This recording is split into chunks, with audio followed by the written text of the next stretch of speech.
Bom, pessoal, vamos começar. Você falou que tinha dúvidas? Vamos lá. Eu posso? Pode, claro. Obrigado, professor. Eu ensinei essa parte aqui, ó, que eu estava buscando.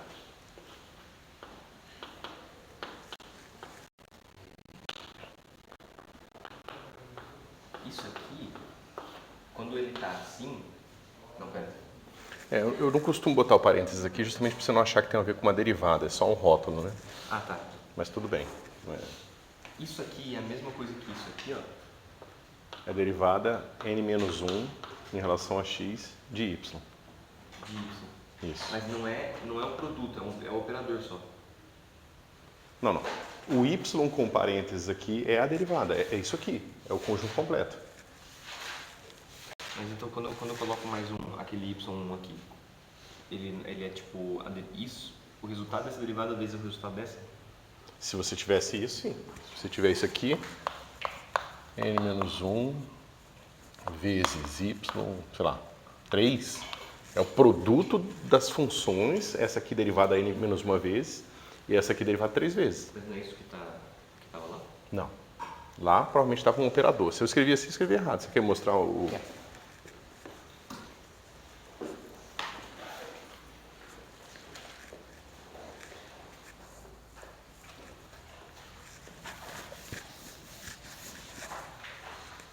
Posso ter escrito isso aqui, né? dx n-1, n-1, dx de y. É esse aqui, ó. Esse aqui. Esse aqui foi um surto, desculpa. Veja, esse cara aqui é isso aqui, com a derivada 1 aqui. Mas aqui dentro do RP não tem o y'. O RP não tem o y dentro dele. Não foi assim que eu defini o R. Ele não é isso aqui? Não, ele é só o operador. Aqui você já misturou o operador e a função. Então o que tem no R é esse cara aqui e o operador derivado desse daqui. Só a derivada. Entendi. Então aí. Tá. Então aí é um caso tipo isso aqui. Só isso aqui, ó. Tem lá. Tá. Aí do lado de fora você tem o dydx. Dentro do operador você tem coisas como essas aqui com coeficientes aqui. Tá. Aí é operador no operador atuando no y. Entendi. Então é tipo isso aqui. É exatamente. Legal. Isso mesmo. Obrigado. Sem problema.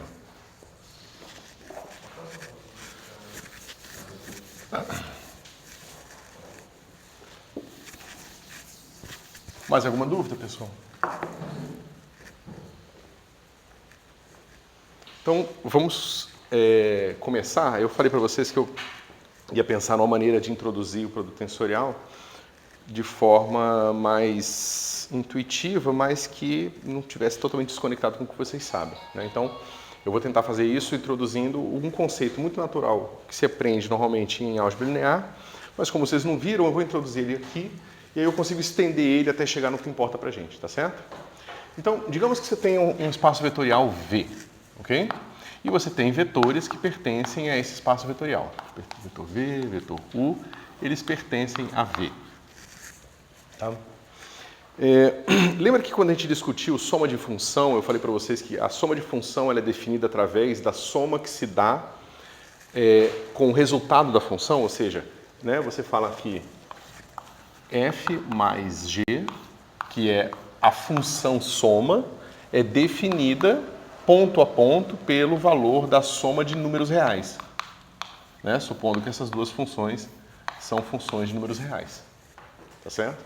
Então você vê que isso aqui é uma coisa que eu não sabia e eu joguei o mais de números reais no mais do conjunto das funções, tá certo?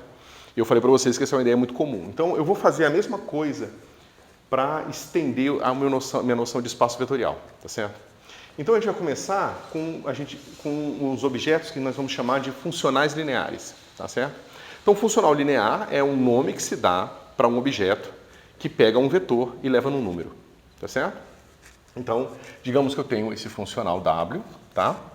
Esse cara, ele vai pertencer ao espaço dos funcionais lineares, tá certo? Então isso aqui, por enquanto, é só um nome que eu estou dando, tá ok? Vocês vão ver por que ele está relacionado ao nome do cara original, mas o meu W, ele é um cara que vai pegar um vetor e levar num número, tá certo? Aqui é o corpo do seu espaço vetorial, aqui a gente vai trabalhar geralmente com o corpo dos reais ou o corpo dos complexos, mas não vai ter grandes importâncias, então não vou fazer nada generalizado para um corpo qualquer, tá certo? Eu vou deixar aqui os reais direto e eventualmente a gente transita para os complexos sem grandes diferenças. Então, o que especifica esse objeto como sendo funcional linear? A gente já sabe que ele pega um vetor e leva nos reais, tá certo? Mas agora eu vou definir que ele tem outras propriedades, ou seja, que ele é linear. Então, eu pego esse cara atuando, né? Veja, ele pode atuar em qualquer vetor. Um vetor pode ser construído através de uma combinação linear. Então, ele também sabe atuar em V mais beta U, tá certo? Onde alfa e beta pertencem aos reais também, tá certo? E eu digo que isso aqui é igual a alfa WV mais beta WU. Tá certo? Eu digo então que isso aqui é um funcional, né? Então, ele leva vetores em números, então isso é o que a gente chama de funcional. Por exemplo, quando vocês forem estudar formalismo lagrangiano, vocês vão ver que a ação é um funcional que leva lagrangianos em números. Tá certo? É o mesmo tipo de ideia e vai funcionar muito parecido com o que a gente está fazendo aqui. A diferença é que aqui é um funcional linear, então ele tem essa característica. Então, é que eu compactei numa expressão só, mas você poderia fazer um passo a passo, ou seja, você poderia dizer que, primeiro, isso aqui é igual a alfa W de V. E olha que interessante, pessoal. Aqui é o produto entre um número e um vetor. Então, isso aqui é definido lá no seu espaço vetorial como um produto que leva um vetor e um número num novo vetor. Agora, isso aqui é um número real. Tá certo? Pela definição. Isso aqui é o produto de dois números reais. Então, novamente, eu estou associando o produto de dois números reais com o produto entre um vetor e um número. Tá certo? Eu estou mostrando para vocês o tempo todo como existe essa interação entre os produtos em espaços diferentes. Tá certo? Você está puxando um produto de um espaço para o outro. E a mesma coisa aqui, né? Você vai ter o W atuando em V mais U. Então aqui é a soma de números, é soma de vetores aqui, e isso é definido como W de V mais W de U. Tá certo? Então isso aqui vai te dar o quê? Vai te dar uma noção de soma que vem dos reais associada a uma noção de soma que tem aqui entre vetores, tá certo? Então é um tipo de homomorfismo de álgebra. Eu estou mantendo uma estrutura algébrica e um produto que preserva aquela estrutura algébrica, tá certo? Isso vai ser muito recorrente na física, tá, pessoal? Tem motivos físicos importantes por trás dessas coisas todas, ok? Isso aqui, pessoal, vocês já tinham ouvido falar desses caras? Tá, totalmente novidade, né? Uma propriedade interessante desses caras é que eu posso definir o produto desse cara por um número. Tá certo? Então eu vou dizer o seguinte, alfa vezes W é tal que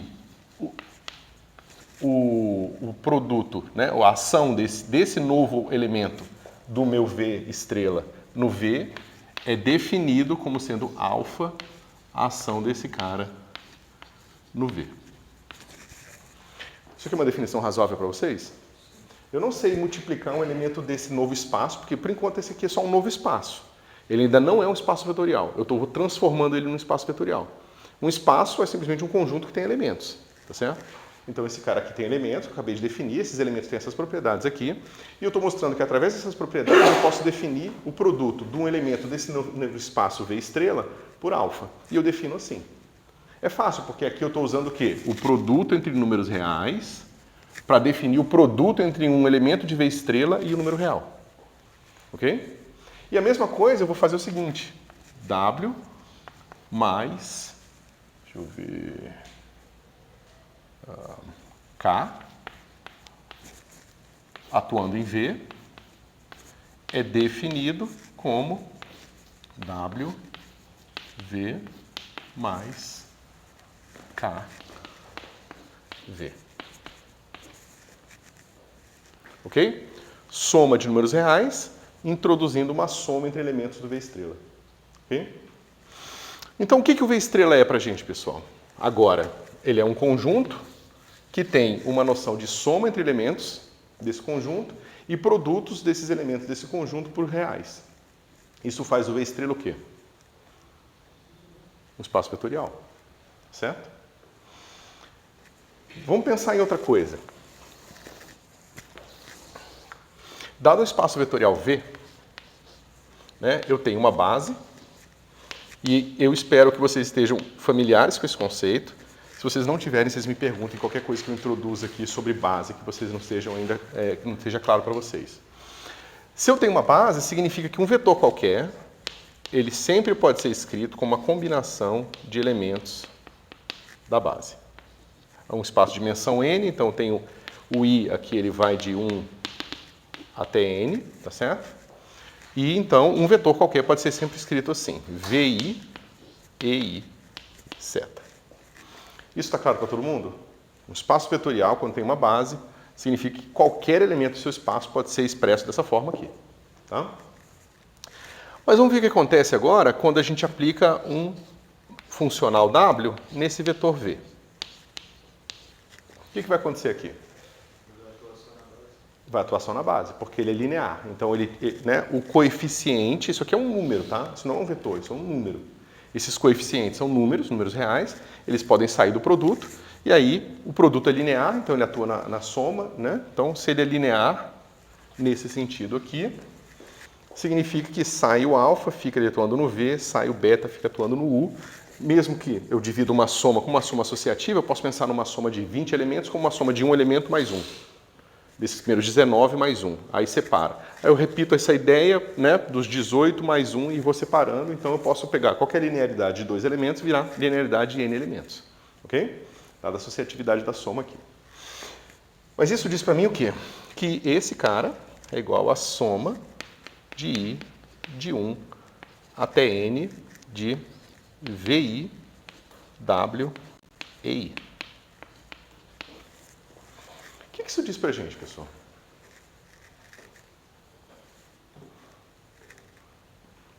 O que isso diz para a gente sobre o W? Sobre o W til? Não mexe no módulo do vetor.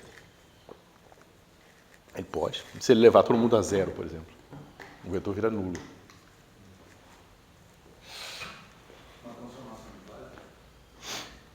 Não, porque a gente não está transformando um vetor em outro vetor do mesmo espaço. Então não pode ser uma transformação de base. O que eu preciso saber sobre W para eu ser capaz de aplicar W no vetor V? Eu só preciso saber como que W atua na base. Certo? Mas a base é um troço genérico. Qualquer vetor pode ser escrito nessa base aqui. Então, se eu sei aplicar em V, através do meu conhecimento do W atuando na base, eu sei aplicar o W em qualquer lugar. Certo? Mas se eu sei aplicar o W em qualquer lugar, quantos números eu preciso conhecer aqui para eu aplicar W em qualquer vetor?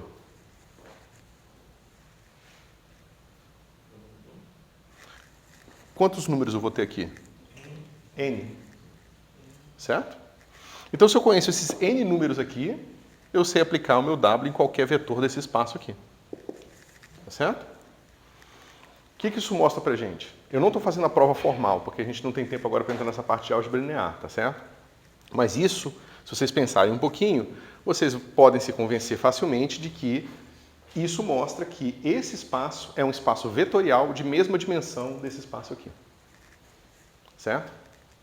Então, o espaço dual, ele sempre tem a mesma dimensão, sempre para espaços de dimensão finita. Toda a complexidade da análise funcional vem do fato de que muitas vezes o espaço dual tem uma dimensão diferente do espaço original. Tá certo? Isso vai ser muito importante em mecânica quântica. Certo? O espaço dual é esse... Esse cara aqui, desculpa, é o espaço dos funcionais lineares, a gente chama de espaço dual. Certo? Dual de V. Ok? Esses são os espaços, são os tais dos vetores, não sei se já ouviram falar, vetores covariantes e contravariantes. Certo? Quando vocês colocam essas noções dentro de um sistema que tem coordenadas, vocês vão ver que sempre tem duas noções de vetores, os vetores covariantes e os contravariantes. E vocês vão ver que um é dual do outro, sempre. Tá certo? Então você vê que toda vez que eu tenho um espaço vetorial, eu consigo construir outro de graça, digamos assim. E esses dois espaços estão sempre aparecendo na física, eles são muito importantes. Tá bom? Eles vão ter propriedades geométricas diferentes e assim por diante.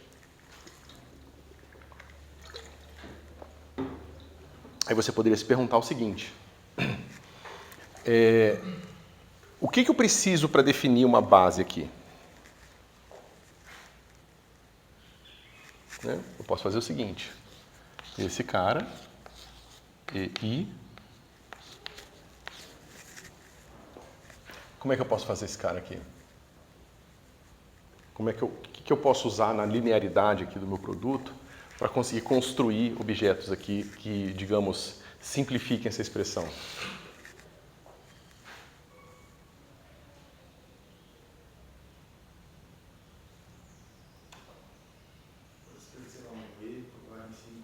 Isso, exatamente. Eu posso escolher um objeto que satisfaz isso aqui, ó. Esse cara aqui é o etil J, tá certo? Ele atuando no E, seta I, eu vou dizer que isso aqui é delta de IJ.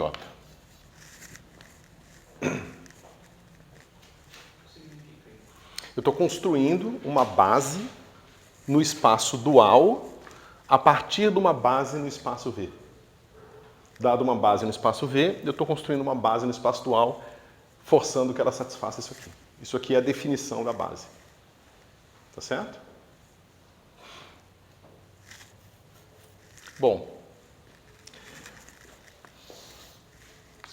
o que eu posso fazer agora para...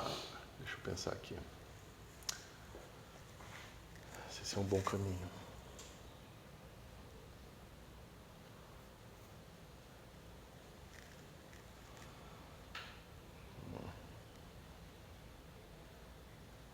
Ok.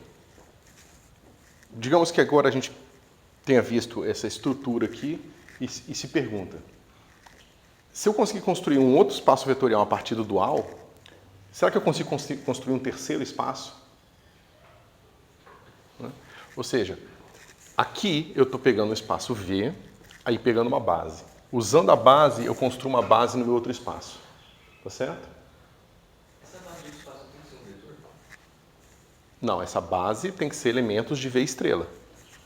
Né? Uma base em V estrela tem que ser elementos de V estrela. A base de V é o E seta e a base do estrela é o E til. Tá certo? É outro espaço vetorial, tem outra base com outros elementos que tem outras propriedades. O vetor, ele significa uma direção no espaço.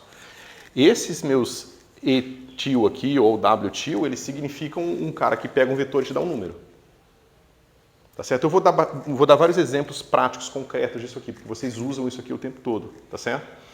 Mas, geralmente, a gente não vê esses elementos duais como tal, porque a gente usa eles a partir da construção do produto interno. Tá? Mas eles não precisam vir de um produto interno. Okay? Mas a gente vai chegar lá.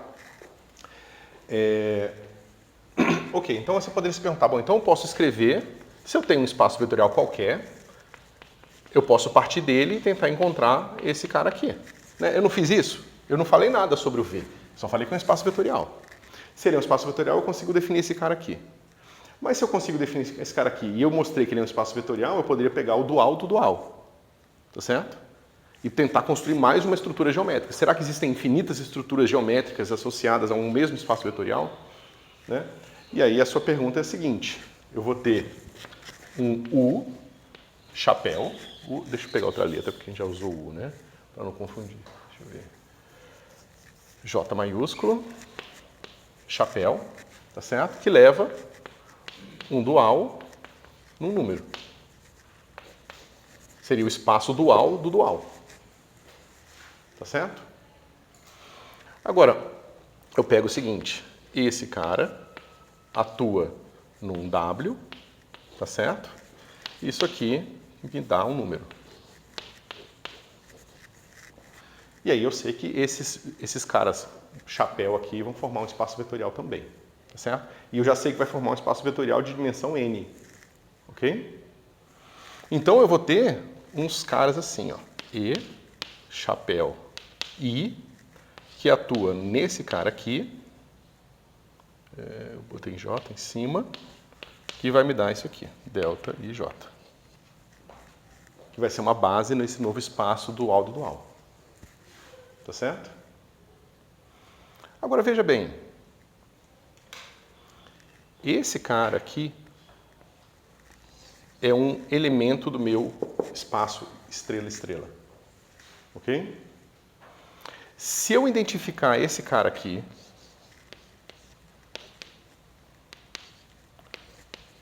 com esse cara aqui, se eu fizer esse mapa aqui, eu digo que esse cara está associado a esse cara aqui, né? E definir que EI, chapéu, E, tio, J é dado por E, tio, J, E, I, seta. O que eu tenho?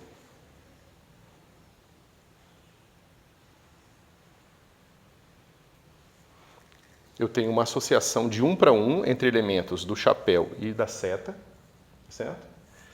Que é definida de forma genérica assim, ó.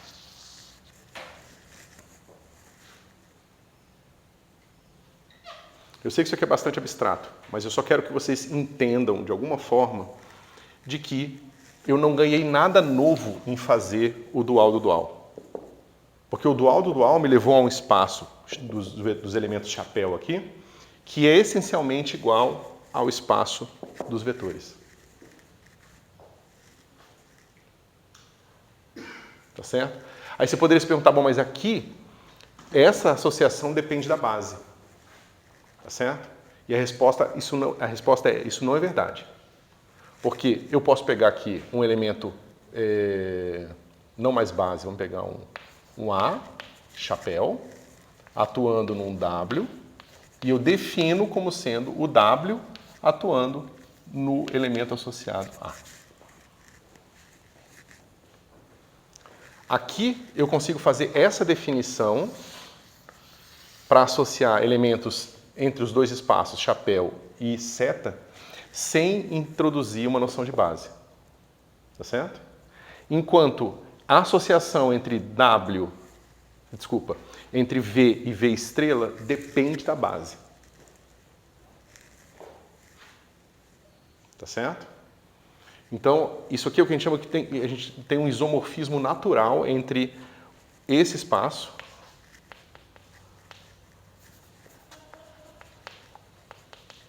tem um isomorfismo 1 para 1 natural com esse cara aqui. Tá certo? Enquanto esse espaço ele é isomórfico a esse cara aqui, mas não tem um isomorfismo natural entre eles. O isomorfismo entre eles depende da base. E essa é a razão pela qual a gente não vai acima de dual do dual. Tá certo? Porque não importa. Porque a gente não ganha nada novo, tá certo? Os dois espaços que são essencialmente com as mesmas características, mas sem um mapa natural, é o espaço e o seu dual. O dual do dual já é igual ao original, e o dual do dual seria igual ao dual, e assim por diante. O dual ele pega um vetor e associa um número. Isso. O dual ele pega um dual, que é um vetor, porque ele é um espaço vetorial, lembra? A gente construiu ele como um espaço vetorial. A gente começa simplesmente definindo que existe um conjunto. Então, até aqui não tem estrutura nenhuma, é simplesmente um conjunto de elementos. Aí a gente diz que esse conjunto, esses elementos, eles vão ser definidos a partir de aplicações que levam vetores e números. Por enquanto, esse cara continua só sendo um elemento, um conjunto cujos elementos têm essa propriedade. Agora eu estou introduzindo uma segunda propriedade. Eles não só pegam vetores e levam nos reais, mas eles fazem isso de forma linear. Beleza, eu uso essa estrutura aqui e construo produto por escalar e soma de elementos. No momento que eu tenho um conjunto com um produto por reais e soma de elementos, e esse cara é fechado, isso torna esse espaço um espaço vetorial. Porque a definição do espaço vetorial é justamente isso, um conjunto com uma soma e um produto por escalar. Então, eu acabei de dar as propriedades necessárias para o V-estrela ser um espaço vetorial. Então, o dual é um vetor? O dual é um vetor, só que é um vetor do espaço dual.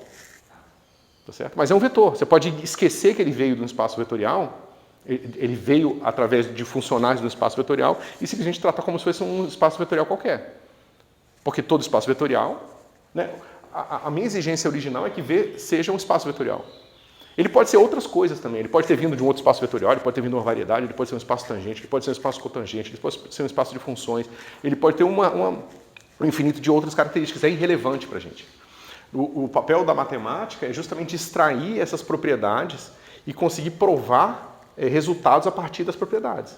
Então não interessa se existem propriedades além daquelas. Contanto que o seu conjunto matemático tem aquelas propriedades de espaço vetorial, todos os teoremas que valem para espaço vetorial se aplicam àquele seu objeto.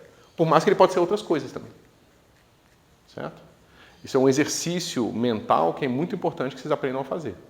Quem tiver interesse em matemática, em física matemática, mais ainda, mas eu aconselho a todo mundo, porque é uma capacidade cognitiva bastante útil na física em geral, mesmo que você vá para o laboratório. Certo? Pensar dessa forma abstrata. Professor, eu só não entendi essa última expressão no quadrado. Você estava tentando argumentar que você não precisa de escolher uma base, mas quem que é esse ativo? Seria um outro dual atuando no dual? Então, esse cara aqui é um dual desse espaço aqui. Isso, daí... E eu defino que a atuação desse cara nesse espaço é dada por esse cara nesse cara aqui, nesse espaço aqui. E esse A é elemento do... Isso. Ah, tá. Certo? E isso me dá uma associação de elementos do espaço vetorial para esse outro espaço aqui. Essa associação é natural, porque ela vem a partir dessa expressão aqui, e por isso a gente nem introduz um símbolo novo. Na verdade, essas letras latinas maiúsculas com chapéu, a gente não usa isso. A gente usa só esse próprio cara aqui. Certo? A gente acaba escrevendo assim, ó.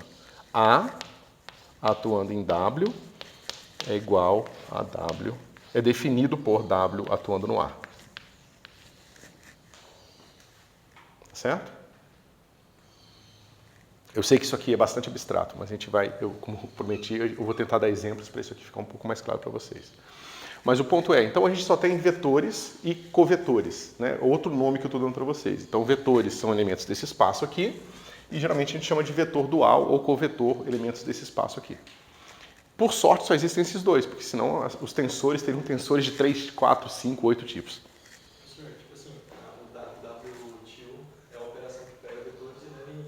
Isso. Só por ele estar dentro do V tracinho, ele se torna um vetor. Esse cara aqui, exatamente.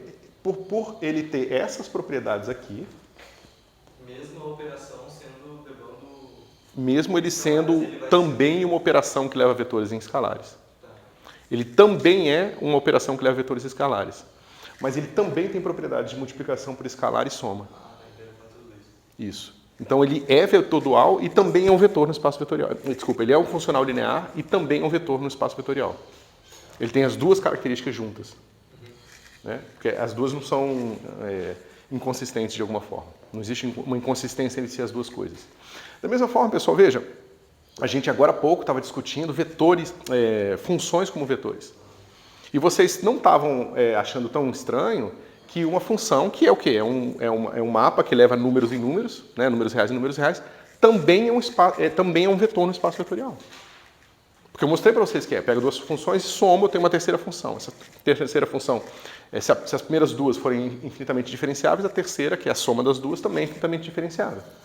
Então, elas não saem do espaço. Então, eu posso somar, eu posso pegar uma função e multiplicar por um número, né? Beleza, eu tenho outra função. Logo, funções formam um espaço vetorial. Só que funções também são funções. Elas formam espaço vetorial, mas também são funções. Raramente um vetor é só um vetor. Quando vocês forem estudar geometria diferencial, vocês vão ver que um vetor, na verdade, é um elemento do espaço tangente de uma variedade, e aí tem uma série de outras propriedades por causa disso. Mas ele também é um vetor. Então, essa maneira de pensar em que você isola a complexidade, porque, veja, parece que eu estou tornando as coisas mais complicadas, né? Mas vocês vão perceber, eventualmente, que é o contrário. Seria muito complicado se eu tivesse que pensar dessa forma global o tempo todo. Se toda vez que eu olhasse para um objeto físico ou matemático, eu tivesse que pensar em todas as propriedades dele ao mesmo tempo. Eu ia ficar maluco, porque eu não ia conseguir, digamos, manipular tantos conceitos simultaneamente na minha cabeça. Agora, se eu pego esse objeto aqui e classifico os tipos de propriedade que ele pode ter e estudo separadamente o que cada um tipo de propriedade tem como consequência, assim por diante, eu simplifico minha vida. Eu não sei quantos de vocês já aprenderam a programar, mas uma das coisas que a gente faz em programação é justamente isolar a complexidade de um programa. Então você tem um software que vai fazer uma análise complicada de cosmologia. Ninguém faz análise complicada de cosmologia numa função única. Me dá todos os inputs, todos os parâmetros do modelo, né, assim, a massa dos neutrinos, isso e aquilo, e eu vou te dar a consequência observável.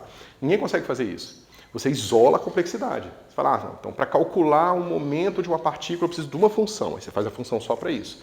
Qual partícula é? Não interessa. Qualquer partícula ele calcula o momento da partícula a partir dessa função aqui. Então você isolou a complexidade. Você pensa só num problema separado dos outros.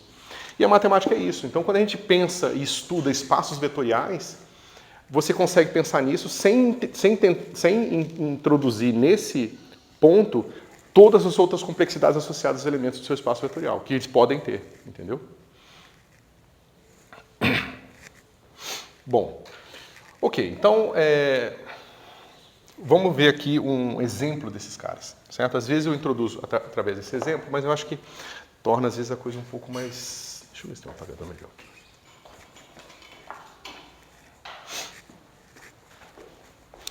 Vocês viram notação de produto interno com pontinho, com parênteses ou com os dois?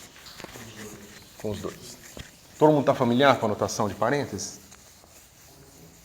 Assim, né? Eu posso escrever V, U, né? Em outros lugares se escreve, vou botar tá igual mesmo. V, U. Tá certo? Mas é a mesma coisa, certo? Só uma notação diferente. O que é isso aqui, pessoal?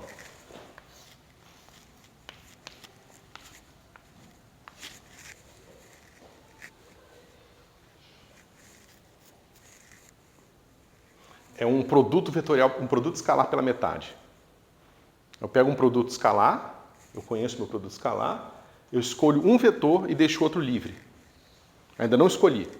Igual quando eu falo uma função de x, eu não escolhi quem é x, eu não sei se isso aqui é 38, 25, π, é uma função, está em aberto, tá certo?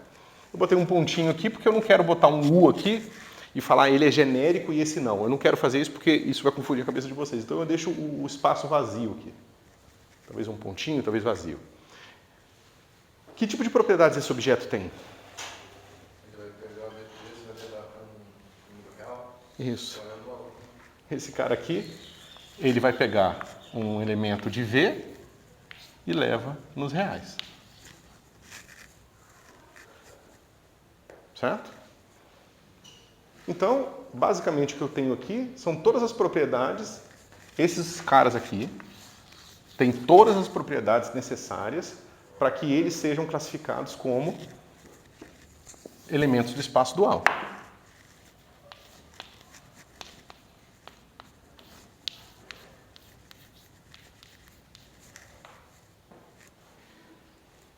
Certo?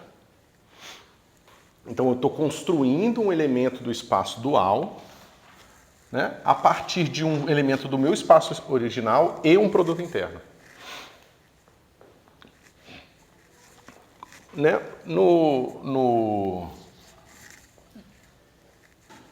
O produto interno, você pode pensar que ele vai ser uma coisa complicada, porque ele precisa ser uma transformação aqui, uma aplicação linear, tanto aqui quanto aqui, né?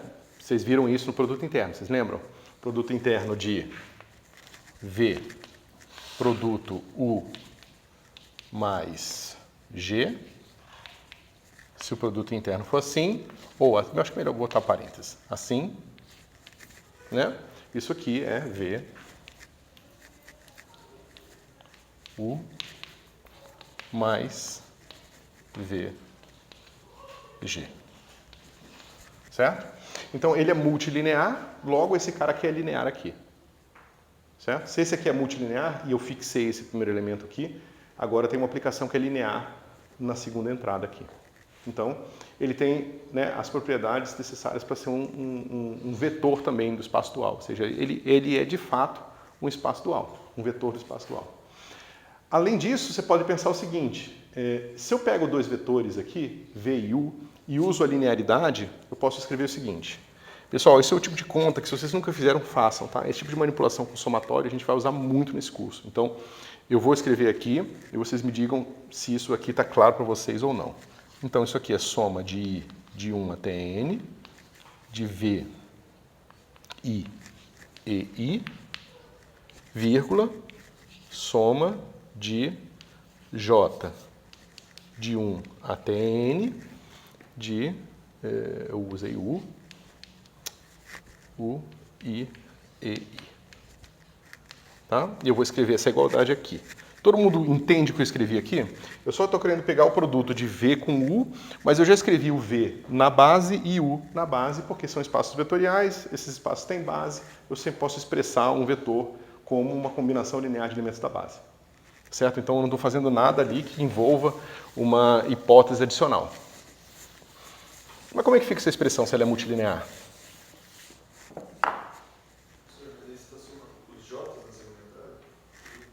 Porque eu fiz errado, né? É J.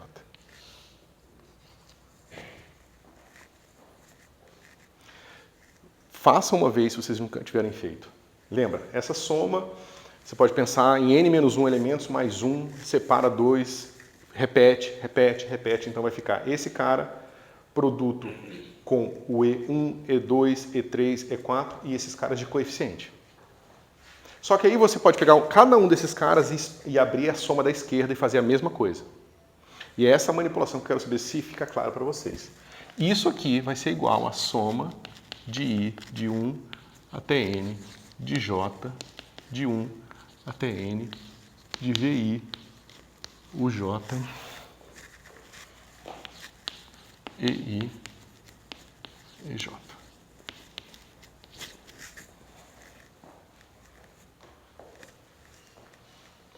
Certo? Isso é claro para vocês? Se não for, mesmo só um pouquinho, façam essa conta de novo, tá? Porque esse é o tipo de coisa que atrapalha quando você não tem na ponta da língua. Alguém está com dúvida em relação àquilo? Bom, o que eu preciso saber para calcular o produto interno, então? Como que ele atua nos vetores de base? Eu só preciso saber isso aqui. Eu vou dar um nome para esse cara aqui. Essa é a famosa métrica, elemento de linha. Não é uma métrica propriamente dita no sentido técnico da palavra métrica, mas... Bom, depende. Mas eu dou um nome para esse cara aí, vai ser G e J. Que tipo de métrica vocês conheceram até hoje? Como é que é a métrica que vocês conheceram? Matriz de identidade? É a matriz de identidade, né? Vocês conheceram uma que é assim, ó. Delta IJ, né? Que ela é representada por elementos, né? Se eu botar aqui elemento 1, 2, 3, 1, 2, 3. Isso aqui é 1, 0, 0, 0, 0, 1, 0, 1. Todo mundo viu isso, né? Quando eu pego o produto interno, então, com essa métrica aqui, como é que fica? Fica V, U, fica somatório de I igual a 1 até N, somatório de J igual a 1 até N, de VI, UJ, G e J. Nesse caso especial, esse meu G, ele vira o delta, fica esse delta aqui, né? Então vamos escrever o caso especial. No caso especial vai ficar assim. V, U, igual a soma de I de 1 até N, soma de J de 1 até N, VI, UJ, delta e J. Mas o delta é assim. Quando o I é diferente de J, dá 0. E quando o I é igual a J, dá 1. Então, ele, entre aspas, aniquila, mata esse somatório aqui. Você pode pensar que você somou sobre J primeiro, só que aí você pensa que você passou por todos os valores de J que são diferentes de I e deu 0. O único que não deu 0 foi o que deu 1, é quando o I é igual a J. Então, isso aqui vai ficar soma sobre I de 1 até N de VI UI. Não é isso aqui que vocês aprenderam com o produto interno? Mas esse produto interno, ele está com uma coisa especial aqui, ele tem esse delta aqui. Aí eu pergunto para vocês viram em álgebra linear, né, que isso aqui, além dessas propriedades todas aqui, a gente sabe que VU tem que ser igual a UV. O que isso diz sobre o nosso G? Eu vou abrir o somatório dos dois lados, vai ficar assim, ó. Somatório de I de 1 até N, somatório de J de 1 até N, G e J, VI, o J, igual. Aí vocês entendem por que o Einstein introduziu a notação de soma dele, para não ter que escrever esse sigma toda vez, né? Mas a gente vai continuar escrevendo nesse curso. Então isso aqui vai ser igual a soma de I de 1 até N, soma de J de 1 até N,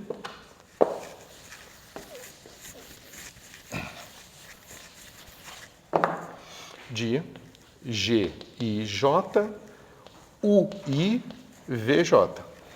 Trocou só a posição dos dois aqui. Tá certo? Mas isso vale para qualquer U e qualquer J, qualquer U e qualquer V. Tá certo? Então, se isso vale para qualquer um dos dois, eu posso trocar os rótulos. Pessoal, vocês entendem que uma soma, o rótulo é o que a gente chama de índice mudo? Ele não importa. Tá certo? Porque uma soma, se eu faço isso aqui, ó, soma de AI, de I igual a 1 até N, isso aqui é sinônimo de A1 mais A2 mais assim por diante. Como esses caras são sinônimos, eu ter usado I, J, W, Y, Iota aqui, tanto faz, não ia fazer nenhuma diferença. Tá certo? Porque isso aqui nada mais é do que um sinônimo disso aqui. Ok? Então, esse cara aqui é o I, esse é o J, mas eu posso trocar eles, contanto que eu troque em toda a expressão, de forma consistente. Então, eu pego onde tinha I, boto o J, tá certo?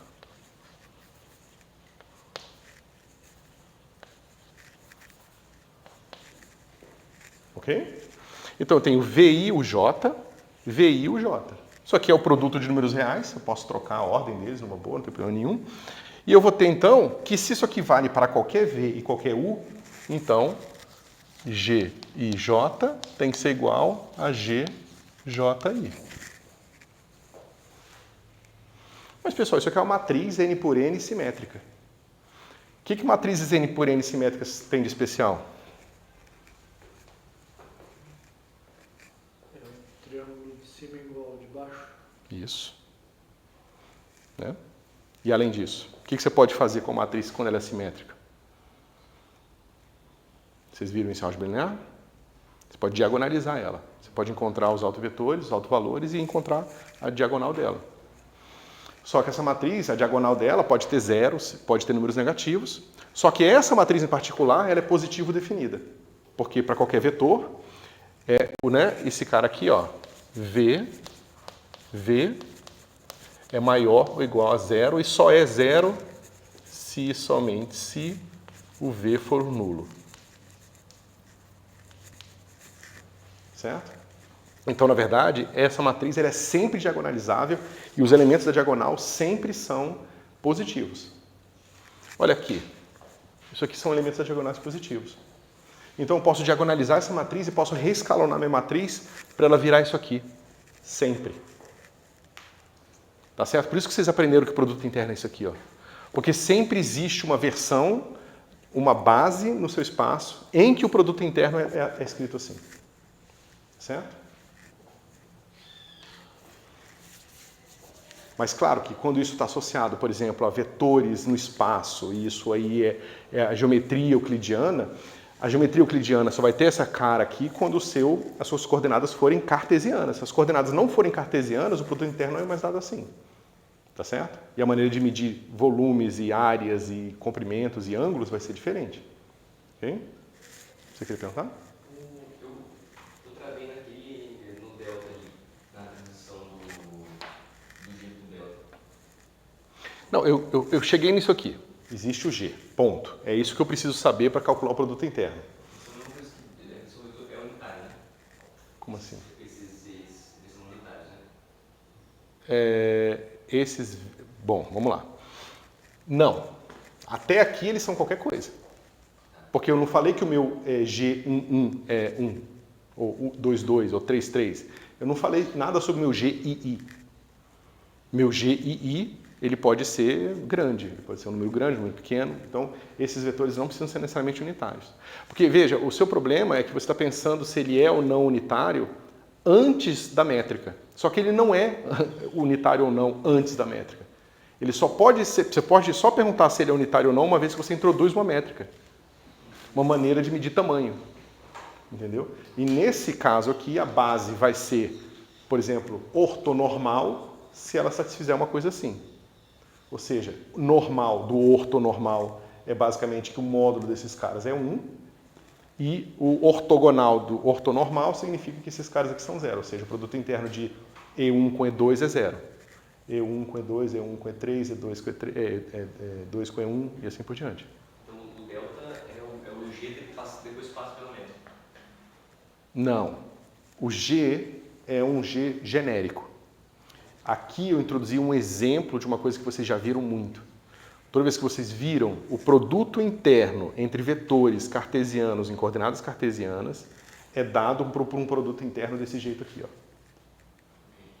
E eu estou explicando. Bom, por mais que isso aqui pareça ser especial, porque é muito diferente do caso geral, eu estou mostrando para vocês que por o fato desse cara ser uma matriz simétrica e positivo definida, você sempre pode encontrar uma base nova, você pode fazer uma mudança de base, para que na nova base, ou seja, mudando os seus E's aqui, você pode ir mexendo nos seus E's, que é, por exemplo, aquilo que você falou do procedimento Gram-Schmidt de ortonormalização. Você pega uma base ortonormal e encontra uma nova base a partir... Desculpa, você encontra uma base linearmente independente, e, claro, porque é base, e você aplica o procedimento de Gram-Schmidt para chegar numa base que satisfaz isso aqui. Isso é sempre possível. Certo? Então, deixa eu recapitular mais uma vez, porque eu sei que fica confuso. Temos um produto interno, tá? Um produto interno, e usando o fato de que vetores podem ser expressos sempre através de elementos de componentes e vetores de base, ou seja, isso aqui, né? Isso aqui. Eu vou sempre poder escrever o produto interno de dois vetores assim. Certo? Acabou a minha conversa, ou seja, tudo que eu tinha para falar sobre o produto interno e a informação que eu preciso ter sobre ele para aplicar sobre dois vetores já está aqui.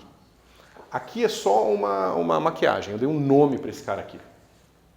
Certo? Isso aqui é o nome desse cara aqui é o seguinte: quais são as componentes do meu produto interno numa certa base.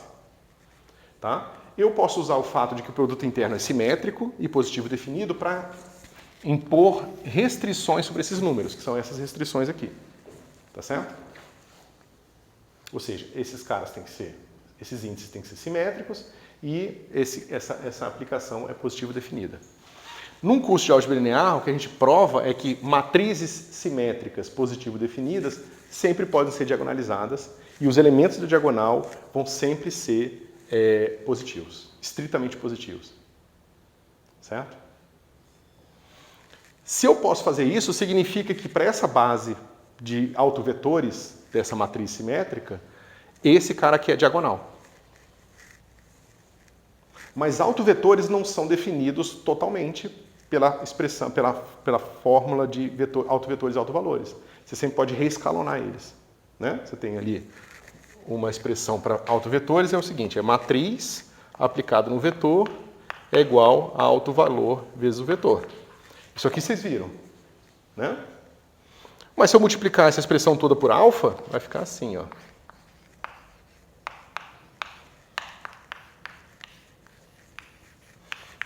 Então, se V é autovetor, alfa V também é autovetor. Certo? Outra coisa importante na mecânica quântica, porque na mecânica quântica, os vetores que diferem por uma fase são os mesmos vetores.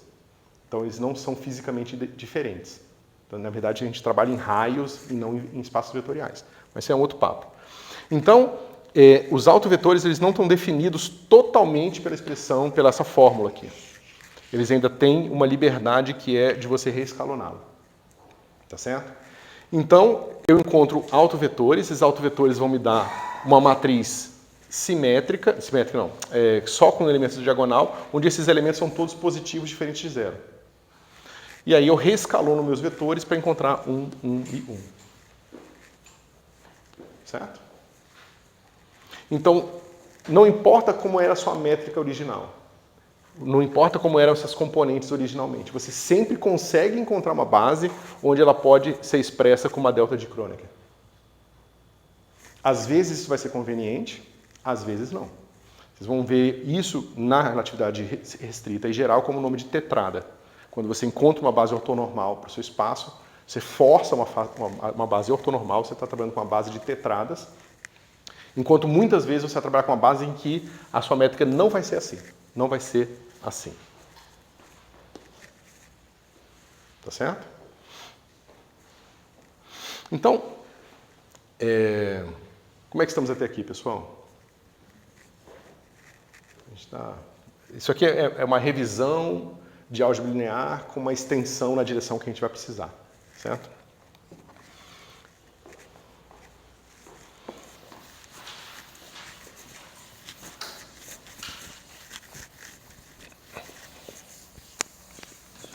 funcional, eu chamo de vetor dual, porque ele é um dual no espaço dual.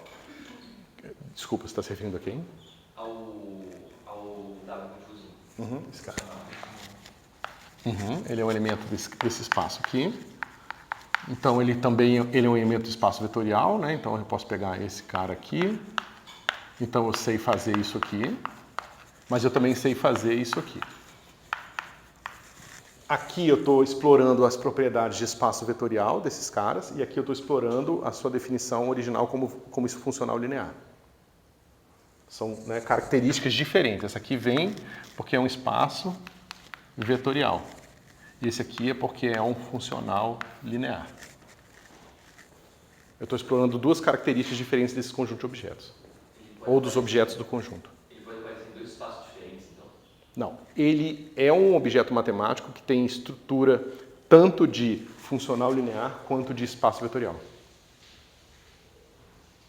E isso monta o espaço dual. E o espaço dual é isso. É a soma dessas duas estruturas. É a combinação dessas duas estruturas. Certo? E eu acabei de mostrar para vocês que a gente pode não só ter esses caras aqui, mas esse elemento aqui ainda pode ser definido como uma coisa assim. Certo? Ou seja, um dual ele pode ser escrito como sendo um produto interno de um vetor e alguma coisa. Isso aqui é o que vocês vão aprender lá em relatividade restrita, como subir e descer índice. Isso aqui está mapeando um vetor num dual, ou se você quiser pensar ao contrário, um dual num vetor. Isso é o que transforma um vetor covariante num contravariante. Mas lembra que eu falei que não tinha uma maneira genérica de fazer isso? Então, essa maneira de construir um a partir do outro depende do produto interno. Por isso que se você olhar isso aqui em elementos dos coeficientes, você vai ver que isso aqui vai ser VI, GI, J, soma de 1 até N, e esse cara aqui vai ser o WJ. Tá vendo? O V com índice em cima virou o W com índice embaixo. Desci o índice, nada mais do que eu fiz foi transformar um vetor num covetor, usando o meu produto interno.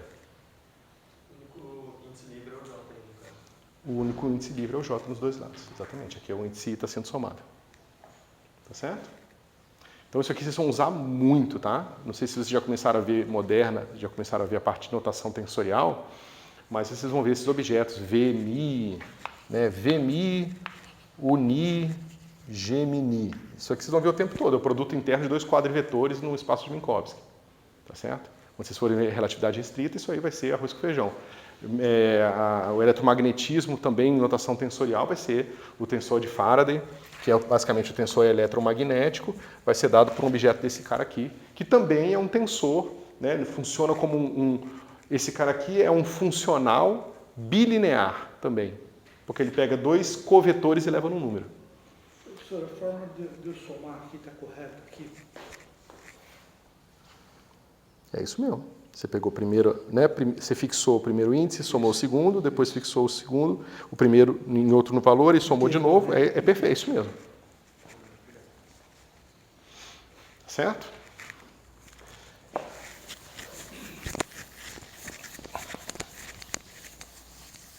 Então, o que é o funcional linear aqui pra gente? É a projeção, por exemplo, numa direção. Né? Então, por exemplo, se você pensar nesse funcional linear aqui, ó, e vamos pegar assim, x chapéu, vírgula, ponto. O que é isso aqui, geometricamente, pra gente? O que ele faz?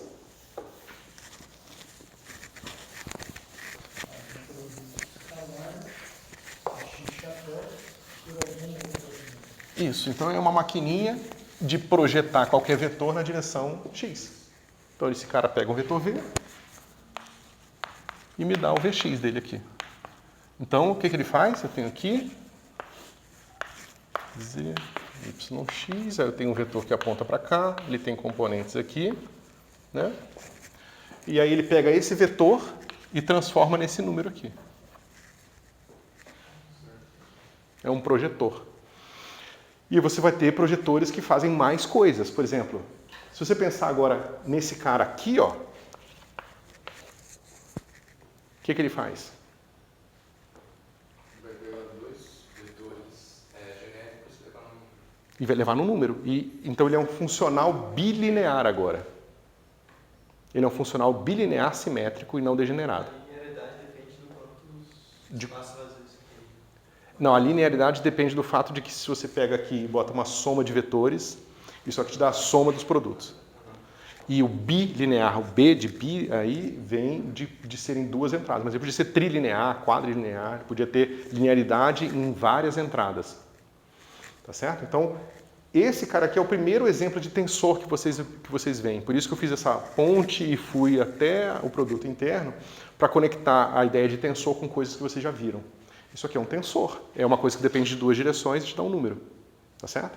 E aí eu acabei de dar exemplos de tensores mais complexos que vocês vão ver aqui. Tá certo?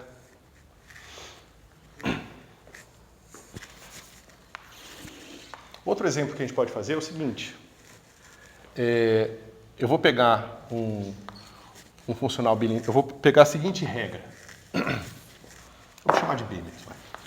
B, V, U vai ser igual a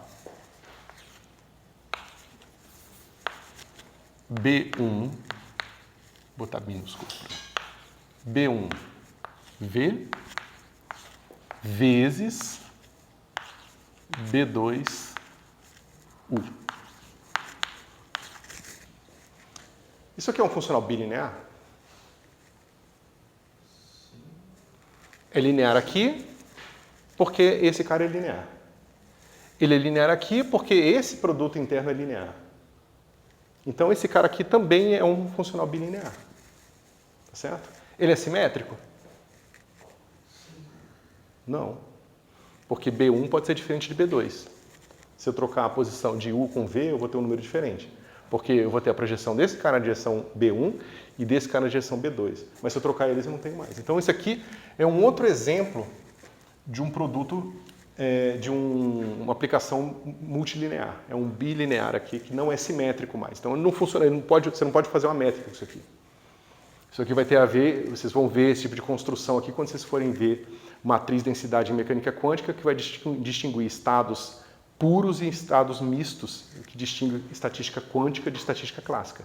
Vem justamente da diferença entre esse tipo de construção e a construção que a gente fez antes.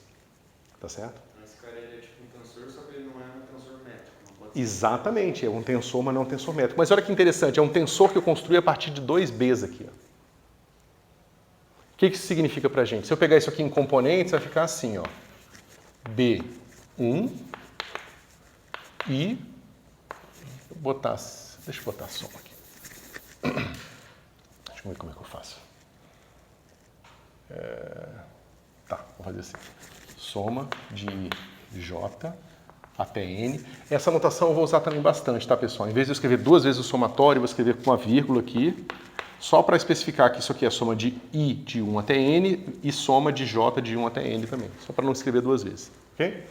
Então vai ficar assim, B1I, tá certo? VJ e B2, VI, aqui eu fiz o J, tá? E aqui JUJ.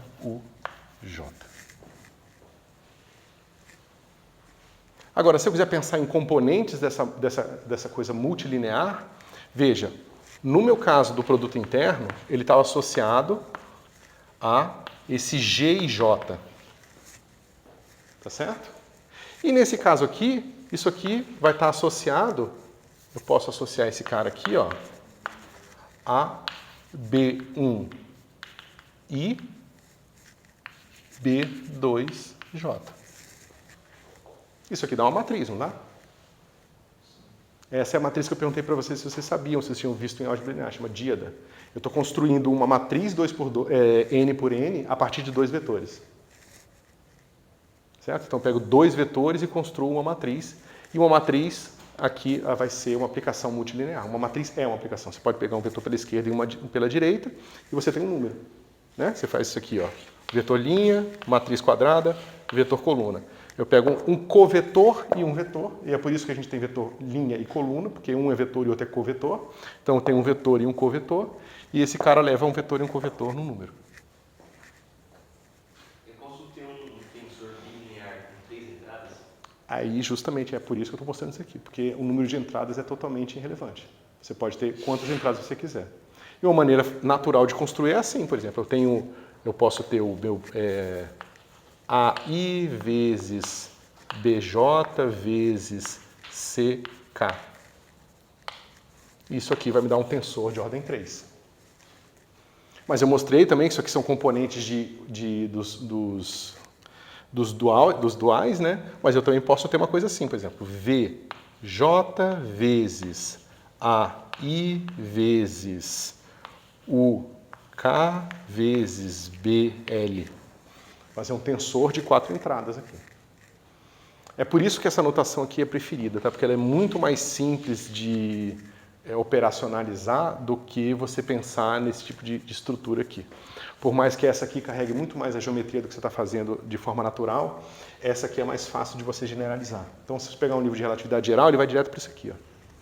Ele vai construir um tensor assim, porque isso aqui é um caso particular de um tensor construído através de vetores e covetores. Mas eu poderia ter muito bem um tensor que é assim, ó. I, J, K, L, M. O tensor de Riemann, por exemplo, tem 4 índices. É um tensor de quarta ordem, certo? E a gente tem tensor de Weyl também. E, geralmente, na física, é raro aparecer um tensor de 3 índices. Mas a gente tem um tensor de 3 índices, que é a conexão. Mas eu acho que 5 índices eu nunca vi. Um tensor de 5 índices aparecendo assim na física normal, né? Claro que você pode fazer uma extensão maluca com tensores de mais índices. Esse daí do quadro não tem 5 índices? Esse do quadro tem, mas eu estou dizendo assim, na prática, nas teorias que a gente conhece, eu não me lembro de nenhuma teoria em que apareça um tensor de ordem 5 naturalmente. Geralmente é 1, 2, 3 e 4 ou infinitos. Esse somatório último que o senhor usou, ele tem o mesmo processo de um somatório duplo? Isso aqui. 1 até N é idêntico à soma de 1 até N, soma de J de 1 até N. Certo? É a mesma coisa, é só uma notação compacta. E o que o Einstein introduziu foi o seguinte: está vendo que eu tomei cuidado de pegar componente de vetor e botar em cima e componente de covetor botar embaixo?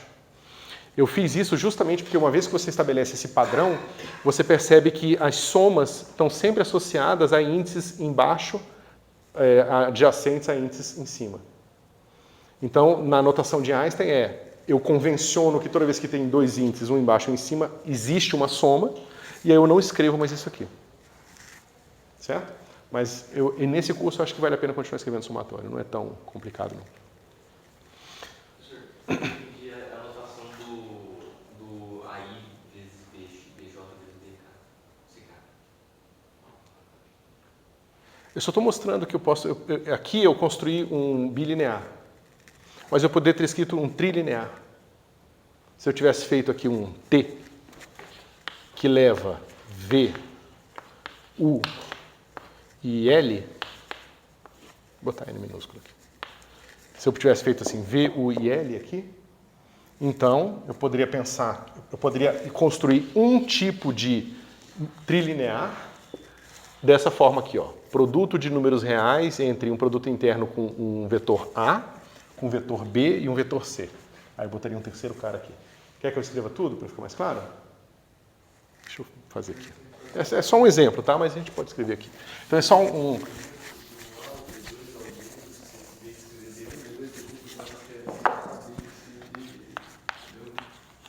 Eu defino esse cara assim, ó. Isso aqui é um funcional trilinear e eu escrevo ele como sendo assim. Eu defino ele como sendo produto A com V vezes. Lembra que esse vezes aqui é um vezes de números reais, tá? Porque o resultado do produto interno aqui é um número real. Oi? É um vetor que está, se você quiser botar aqui, só para lembrar que esse cara aqui, ó, B, C, ele é definido a partir desses três vetorizinhos aqui. A definição desse símbolo envolve o uso de três vetores aqui. Tá certo? Então, é assim. Esses vetores estão fixos, A, B e C, tá? E aí o meu funcional, ele funciona assim. C. Você concorda que isso aqui é trilinear? Você pegar uma, né? Ele é linear em L porque esse cara é linear em L. Então, isso aqui é uma maneira muito simples de eu construir tensores de mais alta ordem a partir de tensores de mais baixa ordem. Mas é claro que existem tensores mais complicados do que isso aqui. Certo? Porque aqui eu não estou fazendo a construção completa de todos os tensores. Na verdade, faltaria pouco para a gente chegar lá. Mas como a gente tem mais coisas para fazer, eu paro por aqui. Pessoal, como é que está isso aqui? Tá? Então, o que eu estou mostrando para vocês? Que esse cara, ele tem uma notação diferente para ele. Eu posso definir ele com a seguinte notação. A, B, C.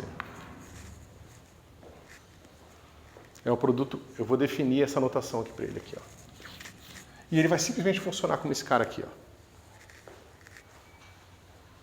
Tá certo? Eu já usei a notação de que esse cara foi transformado num dual por causa do produto interno, tá certo?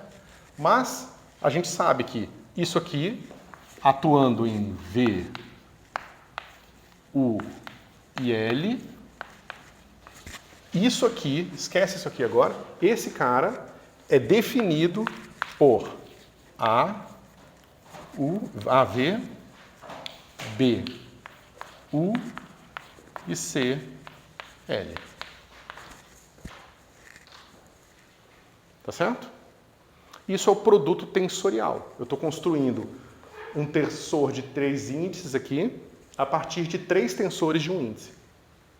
Tá certo? Ok.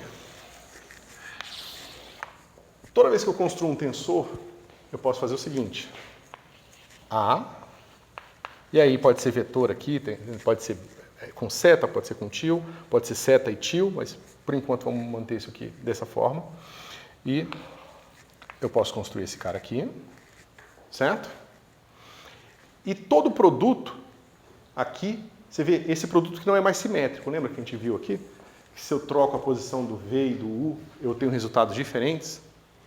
Eu posso sempre pegar um produto simétrico e escrever ele como sendo assim, ó.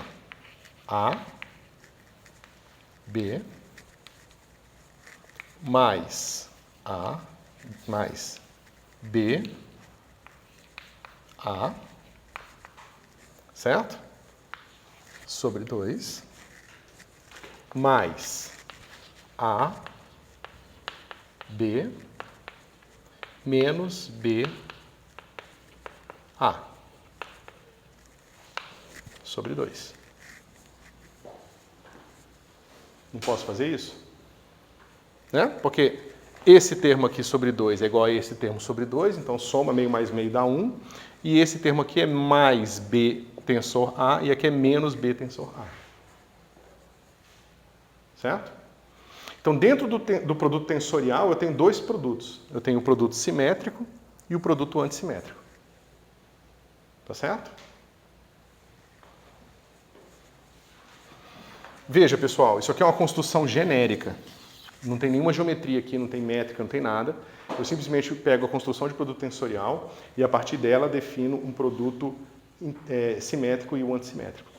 O produto antissimétrico eu vou chamar de produto externo. Certo? Seria um equivalente de produto Interno. vetorial. Esse é o produto vetorial. E a gente já vai entender por quê.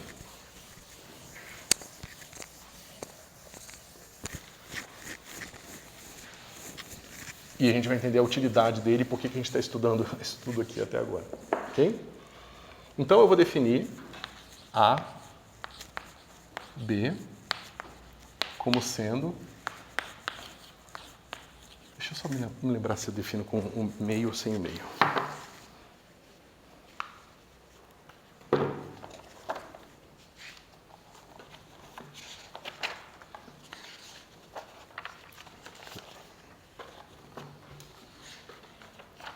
Acho que tem que ter.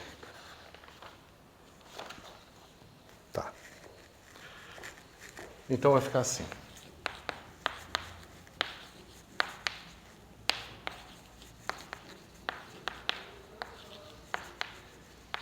Peraí. Tá. Eu fiz com A e B, tá. Então eu defino assim, pessoal. Todo mundo entende como é que isso aqui funciona, pelo menos? Né? O que acontece quando eu atuo A, B em W, K? O que acontece aqui? Pela minha definição, vai ser assim, ó, um meio de W atuando em A. Eu estou complicando a vida de vocês. Deixa eu fazer o contrário aqui, porque vai ser mais simples. Vou fazer do covetor, tá? Senão acho que vai ficar mais confuso do que isso aqui já pode ser.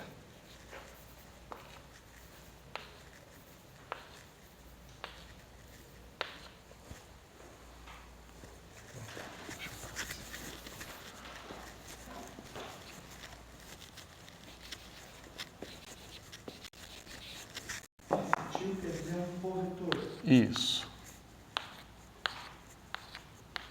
Ok? Então vai ficar assim. A, tio.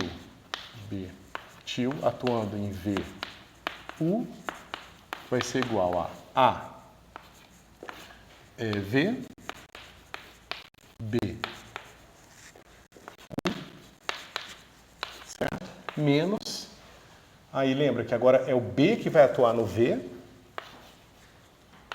B atua no V e A atua no U, sobre 2. Certo? Mas se eu tirar toda essa complexidade da notação, isso aqui vai ser assim, ó. Soma de I, J, de 1 até 3, até N, de quê? Veja, esse cara vai ficar assim. A, I, V, J, e esse cara aqui, A, I, V, I, B, J, U, J, menos BI, VI, e aqui AJ, UJ, sobre 2, certo? Mas eu ainda posso simplificar mais, vai ficar assim, ó. Soma de J de 1 até N, e aqui vai ficar assim. AI, BJ, menos AJ, BI, sobre 2, e aqui eu vou ter VI, UJ. Certo? Olha aqui as componentes desse meu objeto, como é que elas são.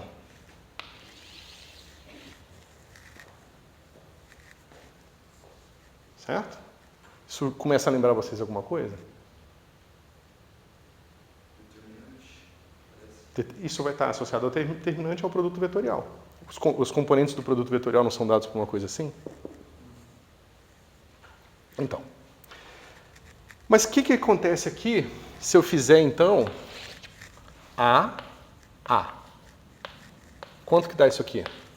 Vai dar esse somatório aqui, só que vai ficar assim, AI, AJ menos AJ, AI.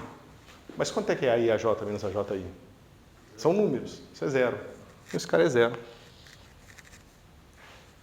Certo? Se você construir na cabeça de vocês A, B, C, certo? E botar aqui, em vez de C, botar A, esse cara vai dar quanto? O que vocês acham que vai? Quanto é que você acha que vai dar? Vai dar zero também. Então, se tiver um cara repetido aqui, dá zero. Tá certo? Então, no espaço vetorial de dimensão n, qual é o máximo de produto externo que eu posso fazer? N. Isso, n. Então, eu posso construir, porque, veja, como esses espaços aqui, eles têm uma base de dimensão n, então, se eu tentar construir um cara grande aqui, eu vou ter assim, ó, o E1, E2, E3, externo, EN. Aí eu quero construir um produto externo com um cara a mais. Eu não consigo, porque qualquer coisa que eu coloque aqui vai ter um desses caras aqui. Então isso aqui daria zero. Então esse aqui é o maior espaço que eu posso construir. Então no espaço de 3 dimensões, você só tem o quê? Você tem, digamos, os escalares, são os reais. Certo? Você tem os vetores de dimensão 3, você tem o R3. Você tem os caras com duas entradas, que vão ser 1, 2, 1, 3 e 2, 3, mas como é antissimétrico, os outros são redundantes. Então você tem um outro R3 aqui. E você tem o E1, E2, E3, que vai ser o último espaço aqui. Então, em 3 dimensões, os produtos externos te dão esses 4 espaços aqui. Esses são os 4 espaços que vocês estudam o tempo inteiro em cálculo. Certo? Isso aqui é o escalar, esse é o vetor, esse é o pseudo-vetor, esse é o pseudo-escalar. Que são espaços vetoriais associados ao seu espaço original dos vetores. Esses caras vão ser pontos, retas, áreas e volumes. Você recomenda a gente estudar isso? Eu tenho que procurar um livro de álgebra linear que tem uma pegada mais de física. Porque isso aqui é basicamente a álgebra linear que a gente usa na física, né? Eu gosto muito de uma área da matemática chamada álgebra de Clifford. Tem um livro muito bonito de geometria, de álgebra geométrica, que explica essas coisas todas. Eu posso passar para vocês depois. Eu não lembro agora de cabeça. Mas é porque tem o pai desse negócio, que foi o Clifford, mas ele tem os papers originais, mas são difíceis de ler. Mas tem um cara chamado David Stenes, não sei como é que pronuncia o nome dele, que fez muita coisa. E tem um livro mais moderno de Oxford, que pega praticamente toda a física e reescreve nessa linguagem aqui. Mas assim, o que eu estou falando é uma extensão que vai ainda mais além disso aqui que eu estou mostrando. Que é uma maneira de você juntar a geometria e a álgebra de forma ainda mais coerente. Tá certo? Mas isso aqui em separado, eu posso procurar um livro de álgebra, de álgebra linear que mostra essas coisas para vocês. Tá? Professor, o senhor estava falando que tem que ter... o produto ele deve ter no máximo N vetores? Isso. É por isso que no espaço de dimensão 4 você não tem uma coisa com dimensão maior do que um quadrivolume. Isso porque ele é escrito em termos da base. Exatamente, porque ele é antissimétrico. É a antissimetria que faz todo o papel aqui pra gente. Tá certo? Só de uma dúvida. Esse que você falou aqui, Eu passo sim. Maravilha. Então, vamos aplicar isso aqui. Essas ideias todas.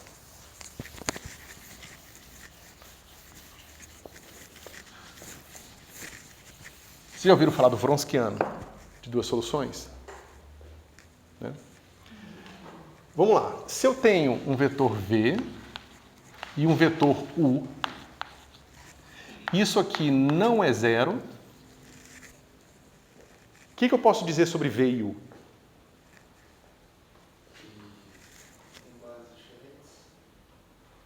Então, eles têm alguma coisa que... Ou seja, eles são diferentes o suficiente para isso aqui não dar zero. É isso que você quis dizer, eu imagino que você falou que eles têm bases diferentes, né? Mas assim, eles são construídos na mesma base. Mas eles são diferentes o suficiente para aquilo ali não dar zero. Ok? Agora, eu consigo usar isso aqui para provar alguma coisa sobre esses vetores? Por exemplo, se eu pegar aqui, ó, alfa U mais beta V, e quero saber se isso aqui é zero, se somente se alfa e beta são iguais a zero. Você que não tem, que eles não são colineares. Exatamente. Porque isso aqui, né, vai mostrar que eu pego o meu V, produto externo com isso aqui, U mais beta V, certo? Mas isso aqui, ó, por definição, esse cara é antissimétrico, isso aqui dá zero, sobra só isso aqui, vai ficar alfa V U. Mas por hipótese, isso aqui é diferente de zero. Então isso aqui vai ser zero se somente se alfa for zero.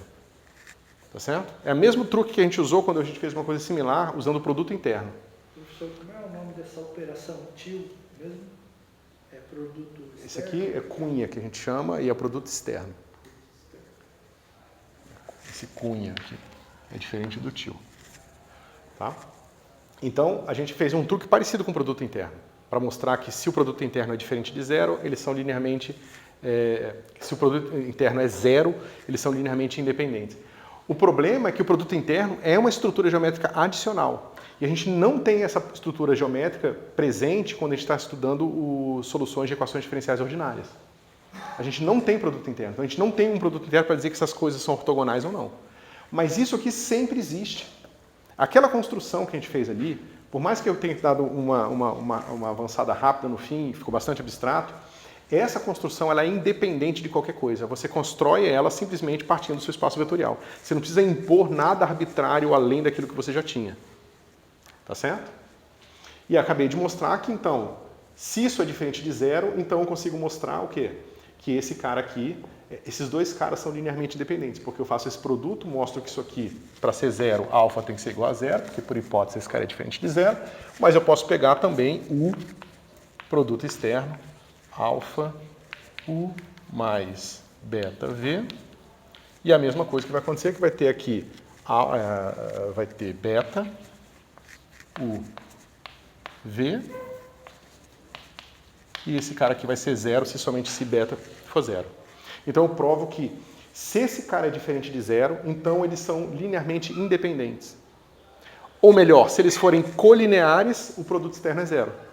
E é por isso que vocês estão vendo que o produto externo ele carrega a noção de dimensão maior. Porque duas coisas colineares não definem uma área. Mas duas coisas que não são colineares definem uma área. Só que isso aqui, esse ferramental que eu introduzi, ele serve para você construir qualquer tipo de objeto de dimensão maior.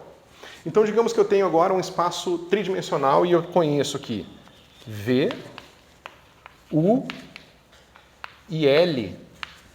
Isso aqui é diferente de zero. Será que uma única expressão agora vai me servir para mostrar que V, U e L são linearmente independentes? Vai. Esse que é o poder dessa coisa aqui. Então, eu vou pegar alfa V mais beta U mais gama L. E eu me pergunto se esse cara aqui é zero, se somente se alfa, beta e gama forem zero. Aí eu vou pegar agora o produto externo de V, U e esse cara. V e U com V dá zero. V e U com U dá zero. V e U com L dá diferente de zero, por hipótese. Então, mostra que gama tem que ser zero. Agora eu pego o produto desse cara aqui de novo, só que agora com V e L. V e L com V dá zero. V e L com 1 dá diferente de zero. V e L com L dá zero. Então, mostra que beta é igual a zero. Aí eu repito de novo mais uma vez e mostro que esses caras aqui são zero. Então, se eu consigo mostrar se três vetores formam um volume, então necessariamente eles são linearmente independentes. Então, isso estende aquela noção que vocês tinham de que dois vetores, como é que se diz?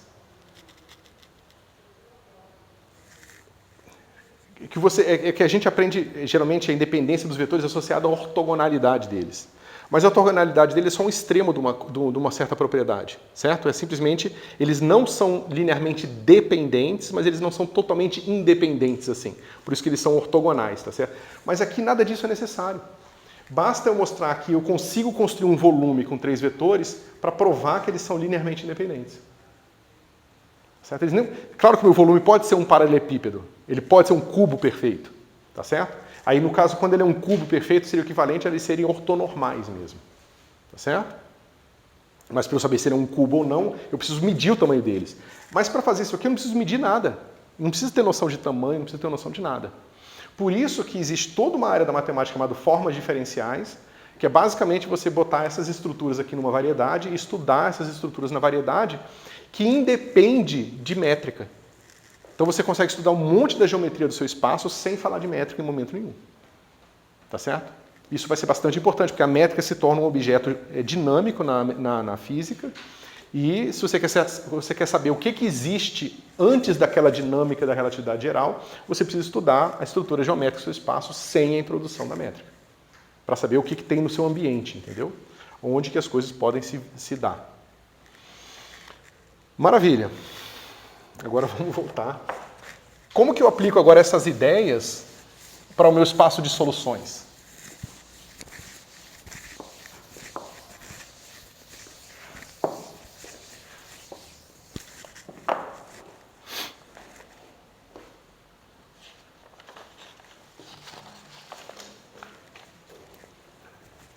Então vamos lá. Lembra, a gente viu que uma solução, eu sei que parece que a gente falou disso já faz alguns anos, mas a gente estava nisso aqui, ó. Soma de L de 0 até n-1, A1, que são os coeficientes, L, e os meus vetores de base SL, que são aquelas soluções da minha equação diferencial. Lembra, né? Que dp SL igual a 0. Vocês lembram disso aqui, né? Que a gente estava vendo antes de fazer esse detour enorme pela álgebra linear. Ok? Então, vocês veem que eu posso associar essa solução a esse vetor A aqui. Posso botar assim, A1, A1, 2, A1, 0, 1, eu estou começando de 0, 1 até n-1. A diferença entre os índices de baixo e de cima. O de baixo, ele... É só o rótulo do nome do cara. Então, aquilo ali é simplesmente os coeficientes A associados ao y1. Eu sei que isso é confuso, mas é que às vezes a gente usa o rótulo para dizer que um objeto, dá um nome para um objeto, e às vezes a gente usa como o coeficiente de uma expansão numa base. Então, nesse caso, o L é o coeficiente da expansão nessa base, e o 1 é simplesmente um rótulo. Eu poderia ter simplesmente escrito assim, ó. E aí, se eu precisar de uma segunda solução, eu poderia chamar a solução U de x, que vai estar escrito em termos do BL SL aqui.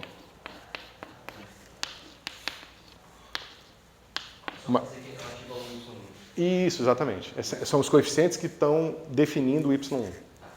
Tá certo? Então, essa solução está associada a esse vetor aqui. Ok?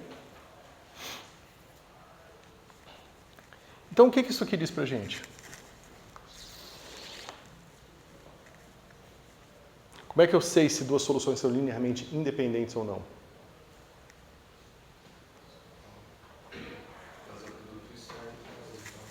Eu posso pegar esse cara aqui.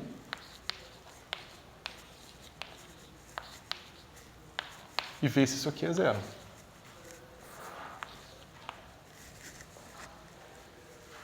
E se minha equação diferencial for de ordem n, então eu posso pegar n soluções, montar essas n soluções aqui e ver se isso aqui é igual a 0 ou não. Certo? Mas isso aqui... Deixa eu ver só assim como é que a gente está de tempo. Porque essa parte mais importante... E ainda faltam umas... Deixa eu fazer o caso bidimensional explícito, aí na próxima aula eu faço o caso genérico, tá certo? Então, o que acontece aqui no caso que eu vou pegar bidimensional? Então, a minha equação aqui é de ordem n igual a 2. Bidimensional, que eu quis dizer, é ordem 2, né? Então, meu n é 2. Então, como é que vai ficar esse cara aqui? Vai ficar assim.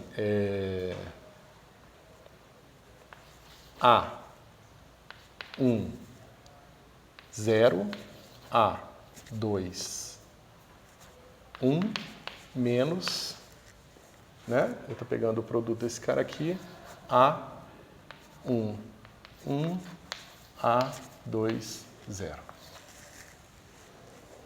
Certo? No caso, bidimensional. Mas o que é isso aqui, pessoal? Eu posso montar esse cara assim, ó. A1, 0, A1, 1, A2, 0, A2, 1. Eu posso fazer de outras formas isso aqui, tá certo? Mas só para dar na ordem... Oi? Se eu pego o determinante desse negócio aqui, ó, esse cara vai dar esse número aqui. Vai dar esse cara aqui. Tá certo? Só que vocês lembram quem são esses caras aqui? Nessa expansão? Lembra da série de Taylor? Isso, a gente mostrou, né, que isso aqui vai ser o A1J, a gente mostrou que vai ser o Y1 derivado J vezes calculado em x0.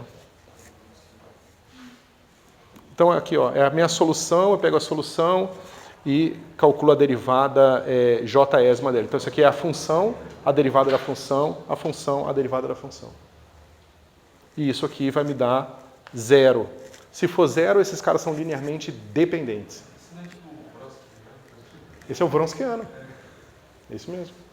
Só que esse cara aqui a gente pode generalizar para N dimensões. Aí vocês vão ver qual é a relação de produto externo e determinante. Porque o produto externo também te define o que é determinante. Se for 0, eles são linearmente dependentes. Exatamente. Porque basicamente serem 0 significa que um pode ser escrito como o outro. Como uma como é que se diz? Uma dilatação do outro. Isso. constante, arbitrário. É isso. Então veja, pessoal, como isso aqui é interessante. A gente pegou o espaço de funções, é um espaço de dimensão infinita. Aí a gente pegou o espaço das soluções, é um espaço de dimensão finita. Aí a gente mostrou como esses espaços vetoriais podem carregar dentro de si essas noções de produto externo que vão construir objetos geometricamente mais complexos a partir do espaço original. E a partir desses objetos complexos que a gente pode construir, a gente consegue medir dependência e independência linear. Então esse cubo no espaço das soluções é justamente o Wronskiano. Quando duas soluções formam um cubo, então, um cubo, um quadrado, aqui no caso uma área, né? Quando eles formam uma coisa que define uma área no espaço das soluções, então eles são linearmente independentes. E isso é nada mais do que o Wronskiano das soluções. Certo? E a gente vai usar isso aqui o tempo todo, porque isso aqui é uma medida de independência linear. A gente vai mostrar que a gente vai pegar duas soluções, vai aplicar o método de Frobenius, a gente constrói as soluções que a gente espera que sejam linearmente dependentes e a gente aplica isso aqui para provar que de fato elas são linearmente independentes. E formam esses objetos geométricos de mais alta dimensionalidade no seu espaço. Certo? Vocês podem achar que isso aqui é muito restritivo, mas é assim que você, através do produto externo também, que você constrói o espaço dos fermions. Né? E é o produto externo ser 0 que implica no princípio de exclusão de Pauli. Né? Ou seja, você fala o seguinte, A é igual a 0. É isso aqui que mostra que se você tiver dois estados quânticos iguais, para duas partículas indistinguíveis, dá 0. Aquele estado não é realizável. Ou seja, você não pode pegar dois elétrons e colocar no mesmo ponto do espaço, no mesmo estado físico. Tá certo? É a mesma coisa, porque quando a gente trabalhar em mecânica quântica, quando vocês forem ver partículas idênticas em mecânica quântica, vocês vão ver que a indistinguibilidade da partícula te permite construir esses espaços a partir do produto tensorial. Os produtos simétricos vão estar os bósons, que são a luz, né, os bósons de interação da eletrofraca e assim por diante. E os estados antissimétricos vão construir os seus férmions, que vão ter o princípio de exclusão de Pauli. Inclusive, os bósons não satisfazem o princípio de exclusão de Pauli, por isso que você pode ter todas as partículas no mesmo estado, que é um condensado de Bose-Einstein, que você pode ir no laboratório e ver um deles.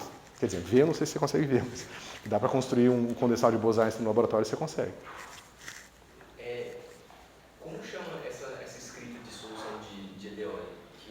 somatório de ALC?